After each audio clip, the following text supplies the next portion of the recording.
Good morning and welcome to Kicker News. Today, with your host James Grudic, we've got a special recap version of Kicker News. Here's what's coming up on today's show. The world of animal rights activism in St. John's. Yeah, that's terrible. That's how they're treated, like commodities. We'll hear what the local indigenous community had to say about the National Day for Truth and Reconciliation. What action have we really seen? A local amateur strongman defies the odds to win a strength competition. We'll hear from a tattoo artist about the growing trend of tattoo acceptance. And we'll talk with a music performance student at the College of the North Atlantic, and we'll hear a song.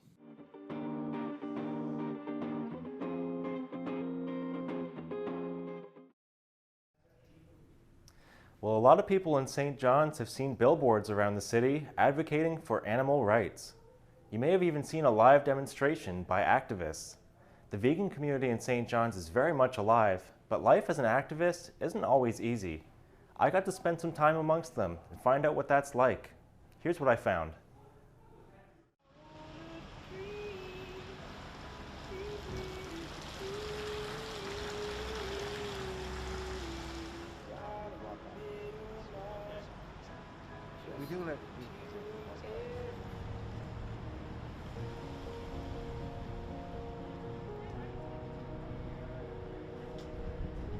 So we're participating in the International Cube of Truth Day.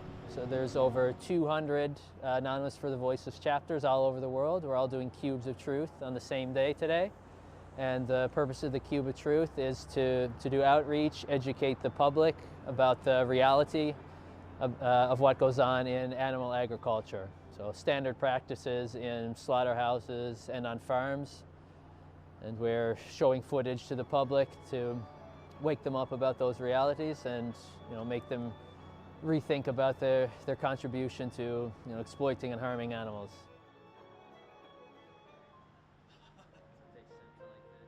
Like we live in a peaceful society, but behind the veil of that, it's founded on unfathomable amounts of suffering and abuse, and we don't see any of it.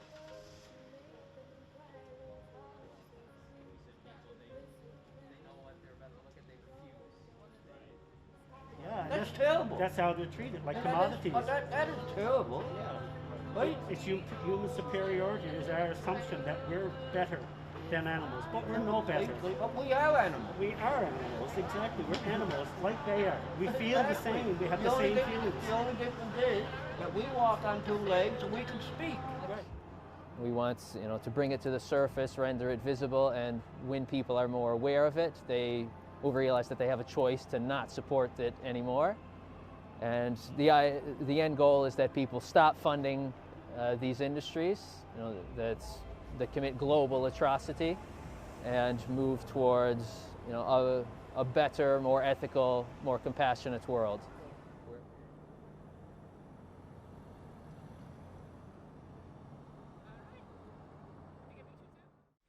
For me, I went vegan when I was online looking at some videos, and it was a video of a cow going to slaughter, and I could see the fear in her eyes and realized that she was aware and afraid and traumatized, and she knew what was going to happen, and so it really affected me deeply, at the time, and then so I thought, well, maybe that's a one-off thing or something. So I researched more about animal agriculture and the slaughter industry and the factory farm industry and other animals like chickens and cows and pigs and stuff. So anyway, it just impacted me so deeply. I was a long time I was almost traumatized.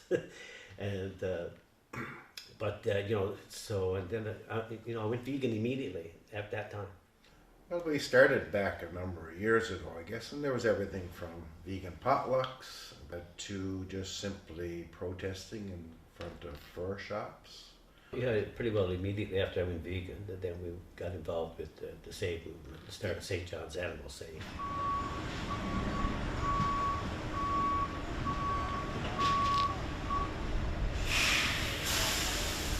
It's a total disconnect, and if you dare suggest that, maybe they should look at that, well, of course, that's when people get really hostile.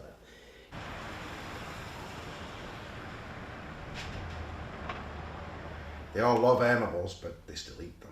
So they don't really love animals. They love dogs and cats. Right. You know, is what they love. And but they Certain say they animals. love animals. This is disconnect.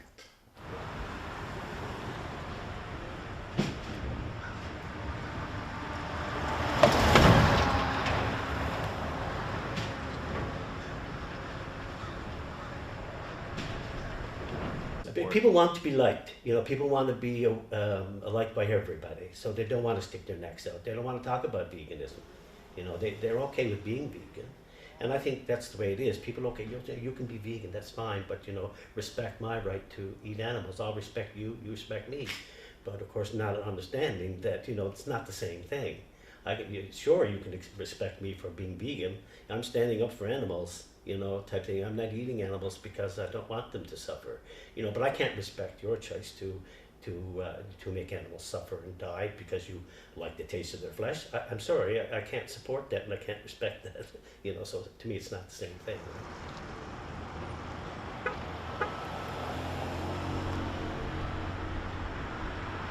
Family, friends of many years, we've lost friends that we've had 30 years because of it, you know, because of our stand about animal rights. And family members ostracized us. We don't get invited, you know, type thing when you know, if there's a family Christmas dinner even. So we just get excluded. Even going to the supermarket is a problem, you know, because you got to go to the meat section. You got to look at these dead bodies. And before it was never meant. It didn't even mean anything. I almost didn't see it, you know. And but now it's I got to skirt that area because I see dead chickens, I see dead pigs and dead cows, you know, and I see their suffering too because I know about that. I let myself know about how they suffer in the industry, in the animal agricultural industry, and in the slaughterhouses, and in the transport.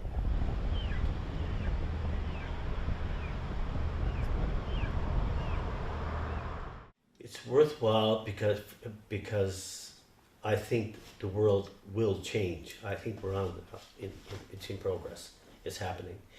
I don't know how long it'll take, but the more we work at activists, you know, the more we speak up, the quicker it'll happen.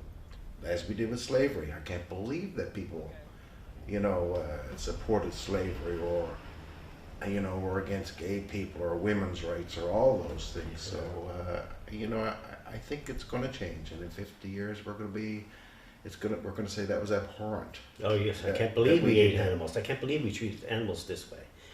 But I see the steps that are being taken, and I believe that this is happening because of that. And I no longer will just be a vegan. I have to be a vegan activist because being vegan for so many years, asylum vegan, didn't change a lot of people's minds. Even though, yes, it's hard for me. Sometimes I feel like I just want to give this up because, you know, the negativity that sometimes you get online, your friends, family, and fellow vegans and stuff like that. You're just like, why do I do this, you know? But I do this for the animals. Exactly. That's we do it for thing. the animals. That's what it comes down to. So, and it's not for the environment and health, and those things are all extras and pluses, but we're doing it for ethical reasons for the animals, so they don't suffer anymore.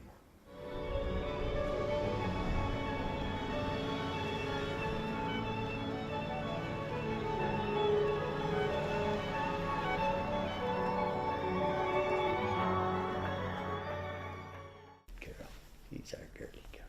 He's our girly. Huh? He's our little girly. What do you think, Gracie? She would what to say.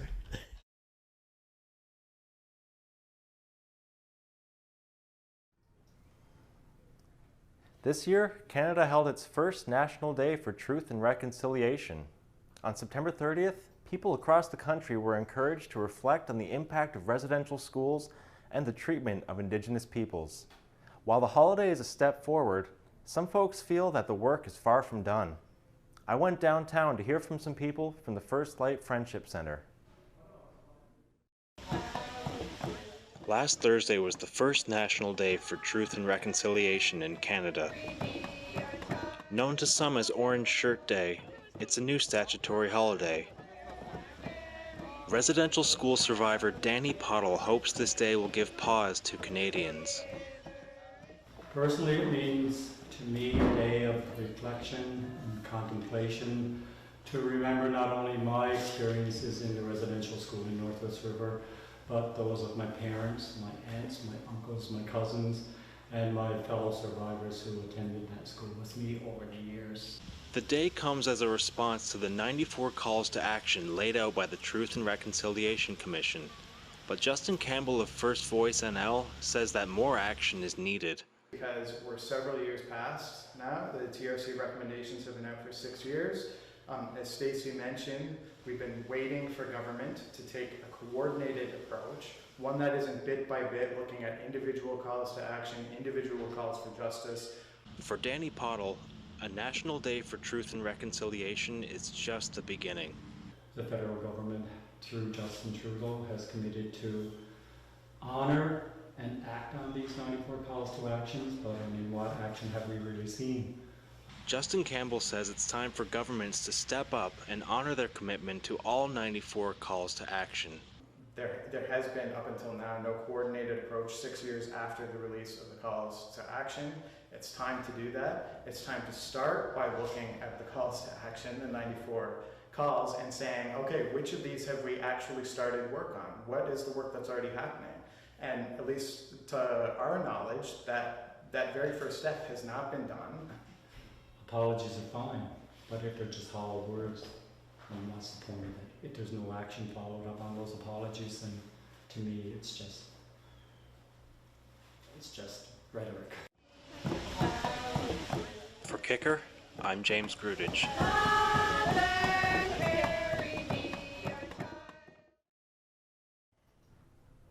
There's a growing strongman and strong woman community in St. John's.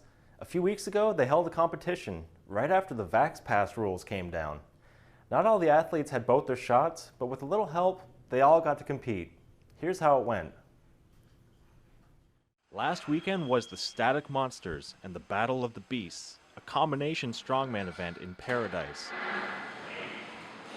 Jordan Stewart has been taking part in strongman for about 3 years. I feel great going into it. Been able to train a lot more consistently than I did last year for the same competition. So I'm hoping to just smash those numbers out of the park from last year. Looking forward to it. Since the NL Vax Pass was implemented, all athletes need to show proof of vaccination before getting into the event. So I have only 1 dose of the vaccine right now, so we came up with a way to do it where I would compete outside alone while the main competition's going on indoors. Mike Owens is the chief referee for the event. It was easy enough to accommodate him, let him just shift the weights outside and we could run for him like that. Oh, it's fine. We've tried to accommodate people. We're trying to grow the sport, so we're just trying to, don't want to be shifting people away. So. Despite competing on the sidewalk, Stewart was able to beat his previous records. But I hit the best 300 I've ever done.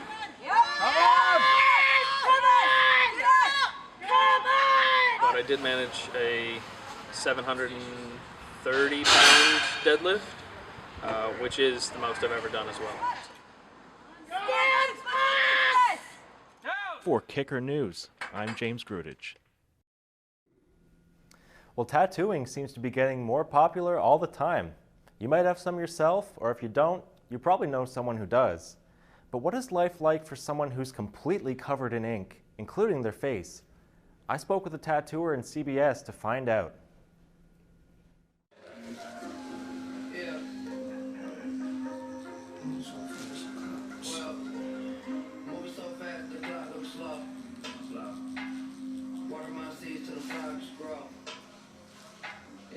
So much that my heart get broke. What first got you into tattooing? I was probably like 5 or 6 years old, and I remember my dad brought home a tattoo magazine, and then I would always look through and like kind of plan out what I wanted on my arms and little things like that. I guess when I was a kid, but I never really I guess pursued it or thought it would be a thing in my life until I got older. But over time, I guess it kind of did. But yeah. Just the magazines and planning stuff out and just looking at it. I was always like an artistic kid and stuff, so I was kind of into that stuff too. But I guess it never really kind of transitioned to anything until I got a little bit older in life. But. Yeah, so like what caused that transition to go from like a hobby to a professional? Well, if I'm going to be honest with you, I dropped out of school when I was 15, and I kind of really only had a couple interests in life, and I was kind of like stuck on what I was going to do with my life, because at 15, like you really don't have any, you don't even know who you are at 15 years old, let alone, try to figure out the rest of your life. But I dropped out of school and had about a year of not really knowing what I was going to do, and as I was getting older, like kind of had to figure that out, because mom was like, well, you can't live here forever, can't live off mom for the rest of your life. So I ended up getting an opportunity to work in a piercing shop and just kind of tattoo on the side like a little bit, like, learn slowly. And then eventually they gave me a position there, and I ended up working. But I had an unconventional kind of method of learning how to tattoo. A lot of people go through like an apprenticeship where you either take a couple years and then you slowly learn from someone else. I kind of learned for the most part for myself. I learned from like watching seminars and like meeting tattoo artists and like I guess just ask questions and just kind of like watching and paying attention and stuff. Eventually it rubbed off, I guess, but it was a lot slower of a process to learn that way, because obviously I didn't have somebody tell me right from wrong. It was more I was figuring out the wrongs myself. And you're covered in tattoos. You've got your eyes done, and so since going through that process and that transformation, how do you find that people treat you and behave around you? It's pretty much split in between, man. Like, you'll have people who are like super interested in talk to you and ask you questions, and like they'll like blatantly walk up to you and like be interested in you, and like it's cool. Like, I appreciate that. But there's a lot of people who I guess necessarily don't understand it or fear something they don't really know or understand, which is makes sense. You fear the unknown, I guess, in a way. And like a lot of people just don't get it, and like I don't really take offense to that personally. Like if I'm in public and somebody like either like kind of stares at me or something like that, I just kind of keep smiling on my face and kind of brush it off, because like you don't see people who look like me every day, and especially in a place like Newfoundland, you definitely don't see people every day who looks like that. So like you can't really take it to heart or anything. It's just like you got to take it how it is. You know what I mean? Like I kind of did it to myself, so I can't really get sad when people stare at me or don't understand what I did to myself. You know what I mean? It's kind of like you gotta educate or at least brush them off. Whatever, not everybody's gonna like what you do. I'm not gonna like what you do. Maybe everybody's got an opinion on something they do in life. So that's how I think of it.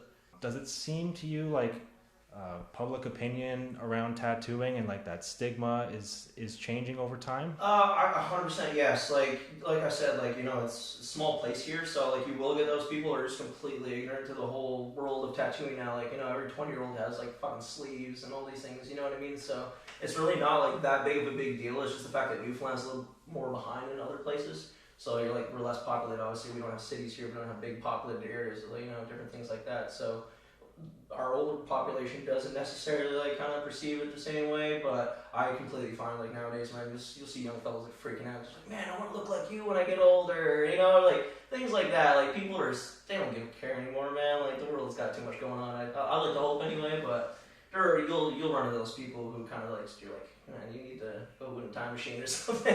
Yeah, kind of makes you realize that some people are a little bit more behind than others still, no matter what. Absolutely. Yeah.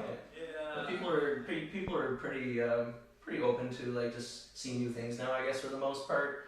Like you'll get the occasional person, but for the most part it's pretty cool. You see people kind of get excited or kind of be interested in you, and kind of makes it all the negative energy kind of brush away, because it's the cool experiences you get from it. Right on. Yeah. And so you've got your eyes tattooed. Yes. Would you say that was get that done is a dangerous process? I would never recommend any human being to ever do that. Like, it was the scariest thing that happened to me. It's a dangerous process. It can go fine. I had a horrible experience with mine. I was in the hospital. I had to go get put on antibiotics, steroids, get shots and everything just to help my eyes heal fast, because I had such severe swelling that my eye tore open on one side. I have horrible, I think they call it retinal scarring or something like that. I went to an eye doctor recently, and he couldn't even believe my eyes, because he's like, you're lucky you can even, your eyes healed the way they did, because I went through hell and a half to get my eyes tattooed. Like, I love them. I love the way they look. I love body modification, but it would be one thing I don't think I'd ever tell anybody to ever do. Scary as hell, and it was so dangerous, especially my career, I could have pretty much lost my job and my life, just for the sake of having cool eyeballs. For people that are not part of this world, who don't have any tattoos, maybe they don't know a lot of tattooed people, why is this art form important to you? I always think like self-expression and like feeling like you can be who you want to be, like whether it's like, you know, inside mentally or like doing something in life or like proving yourself something or, you know, achieving something physically, you know, whether it be losing weight, looking a certain way.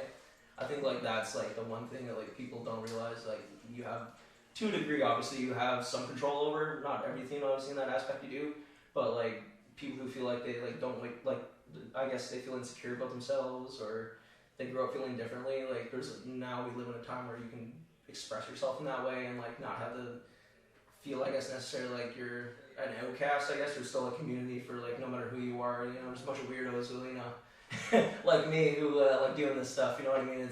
No matter what it is, I guess there's a community behind it and like people who enjoy it and it makes them happy and feel like they belong. You know, and like I feel like that's like the biggest part of it is like people should just understand like not everything is like what it looks like on the surface. You know, some things that might be weird or like scary to some people might be like beautiful to someone else. You know what I mean? It's all how you perceive your experience and how you take it, I guess. Yeah, that's why I just keep to myself. Yeah, what I need, tell me, start to your birth to me. Those first humans are we. The College of the North Atlantic has a music performance program. A few weeks ago, I got to sit down with one of the students. Megan Breen is still young, but she's been singing for years. She's part of the music duo, Saving Throw. Here's my interview with Megan. So to start off, can you just introduce yourself, give us your name and what you do as a musician? So I'm Megan Breen, and I am a singer in the music program at Kona. Cool. So can you just talk a little bit about what music you make and your inspirations? So the first inspiration that I can remember is I used to always sing Love is Like a Butterfly by Dolly Parton when I was younger, and then of course Hannah Montana. I just really wanted to be Hannah Montana. And I mean, Hannah Montana definitely isn't as much of an inspiration now as she was as I was younger, but it really came from that, and I'm not as much into that music as I am now, but I still, those are like my roots. I don't know, I'm more into old jazzy tunes now. Old jazzy tunes, hey? Like example? Ella Fitzgerald, Frank Sinatra, I really like them. Not even one artist in particular, just mostly that genre. Cool. So what do you hope to do with music in the future? I would love to make a music career out of it. Really just getting out and performing and meeting people. It's just really a great experience. Just the connection with me and the audience, and I love it. And so can you just tell us what we're going to hear today? So me and Dominic did Valerie by Amy Winehouse, which I love that song. It was such a good song to sing. I just love any songs that I can just belt out. And it was really fun working with Dominic, and I think you'll like it. Cool. Thank you so much. Thank you.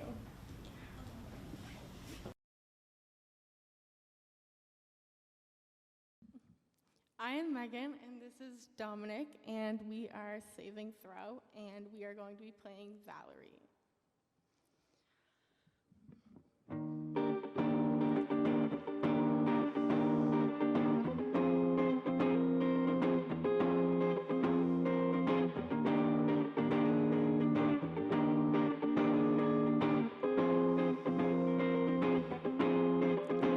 Well, sometimes I go out by myself and I look across the water, and I think of all the things what you're doing, and in my head I paint a picture. Since I've come home, well, my body's been a mess, and I miss your ginger hair and the way you like to dress. Won't you come on over? Stop making a fool out of me. Why don't you come on over, Valerie? Valerie, Valerie, Valerie. Did you have to go to jail? Put your house on up for sale. Did you get a good lawyer? Hope you didn't catch a tan. Hope you'll find the right man.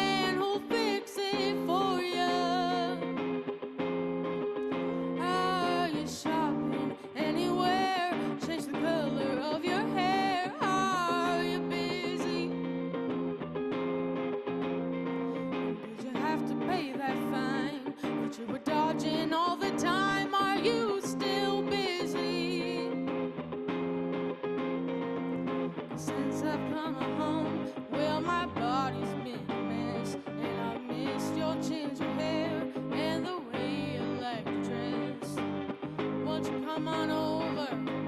Stop making a fool out of me. Why don't you come on over, Valerie? Valerie, Valerie, Valerie. Well, sometimes I go out by myself and I look across the water, and I think of all the things what you're doing, and in my head I paint a picture. Since I've come home, well, my body's been a mess, and I've missed your ginger hair and the way you like to dress. Won't you come on over? Stop making a fool out of me. Why don't you come on over, Valerie? Valerie, Valerie, Valerie. Why don't you come on over, Valerie?